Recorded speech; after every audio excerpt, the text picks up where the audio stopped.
So we're rounding up this.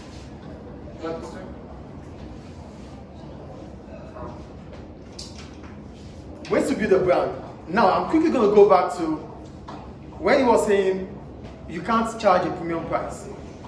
You can charge a premium price even if you are not a strong brand. Now let's go back to how do you charge a premium? How do you charge a premium price? You can only charge a premium price if your brand is distinguished from those of your competitors. So the first way to do that is to find a way to create a unique selling point. So look at what I wrote here. Ways to build a brand. A brand is already the unique name of a product, right? What makes your product, the name you've given to your product, that is your brand. So exploiting a unique selling point means that you are going to be able to distinguish your product from those of your competitors. So here I wrote, a business might be able to create a strong brand by differentiating its products with those of competitors. This might be through quality or service. So as a business, the first thing you try to do is create a product that has quality that is better than those of your competitors. When you're able to do that, customers will start buying your product because it has met their quality. Quality simply means meeting customers' expectations. So because you're able to meet customers' expectations, they will always come back to buy your product. And they will be able to rate your product. They will be able to give your product a position, which others will not have. Because positioning is simply about the customer's perception about your product.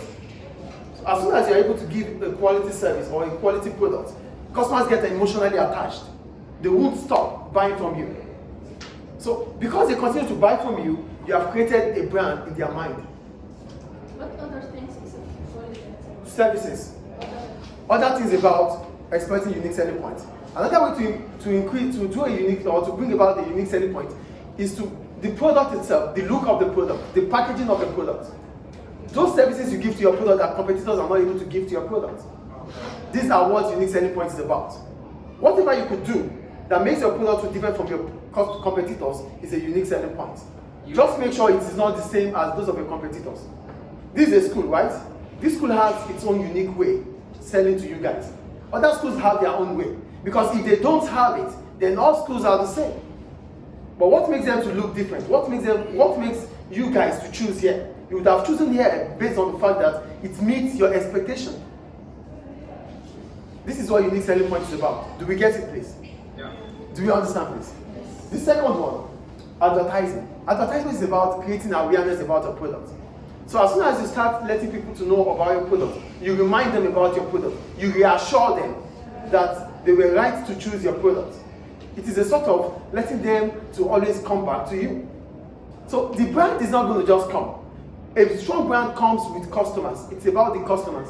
So if customers continue to patronize you, it means you are creating a platform that makes everybody want to come to you.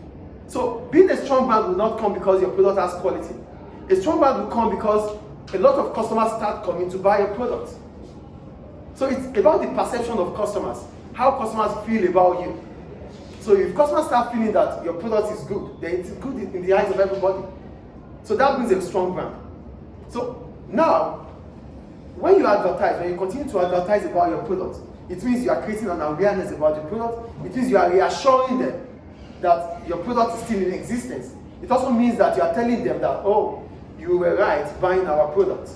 Just imagine you have Apple phone, iPhone, right? Every now and then when advert is being made on our iPhone, you're like, yeah, that's my kind of product, that's my kind of phone. So in your mind, you feel like, oh, this business knows what they are doing, and I see them virtually every day. This brings about a strong brand. The third one, sponsorship. For me and for other business people, they think sponsorship is the cheapest way to promote your product. Why? Because you're going to gain a lot of things doing just few things. I mean, you don't gotta pay for sponsorship. You say what? You don't pay for sponsorship. You pay, but the gain in sponsorship is more than the gains of other promotional methods. So in sponsorship, you sponsor a sport event. In the course of sponsoring that sport event, you're going to sell your product, you're going to display your product. Customers will think you are socially responsible. Not about advertisement. When you advertise, you already know what you want to gain, just to create awareness. But when it comes to sponsorship, there are a lot of things to be gained. Do you understand what sponsorship is about? Yeah. You're just going to do one thing and you're going to gain a lot of things. When I sponsor just you sponsor a program, a sport event. Sister. Yes. Like you sponsor the school or business. What? You sponsor the school. The school. How can I sponsor a school? I don't get you. Okay, finish up. Anyway. No. Okay. Well, the point we're making is sponsorship, when compared to other promotional methods, is cheaper. Why is it cheaper? One, it raises brand awareness, recognition, and loyalty. Because you have sponsored a program, the business has sponsored the program. The program, a lot of people will be there. They will watch it probably for free. It means, as a result of that, they might get emotionally attached to that brand. They might always want to buy from that brand because they will see that brand as different from those other businesses that they pay for and they're not doing anything back to the community. You know, when you sponsor a program like a sport event, it means what you have made from customers, you're putting it back to the community. In the eyes of customers, they feel you're socially responsible. That is the point about sponsorship. It's not the same as advertisement. In advertisement, you already know what you want to gain. You want us to know about your products. In unique selling points, you want to gain an advantage. But in sponsorship, you're giving back to the community. Not only that you want to sell, but you're as well giving back to the community. That's why it's a cheaper way to advertise. Another point is it creates positive PR, your public relations. Because you are selling a product, a lot of people are there. You might use a press release, you might use media representatives. All these things are creating better awareness, a better brand for your product. That's about that anyway. Then social media. When we talk about social media, we're talking about the Facebook, Twitter, Instagram, and the rest. A lot of businesses are switching because with social media, you can as well communicate with your competitors. You can as well communicate with your customers, both existing and potential customers. With social media,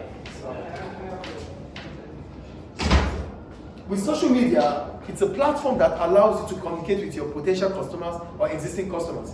So you can easily reach them By the comments. by their comments, by their responses. Yes. So I said customers, not competitors. But you can use the social media to understand the extent to which your competitors are doing better than you do. Because you can also be an anonymous commenter in the platform of your competitors. So you can easily see how things are done with them. Also, misleading information. So a lot of things, because it's a social media, it's open for everyone. So you can gain insight about your competitors, you can gain insight about your customers. Is social media clear? So these are ways a business can easily build a strong brand.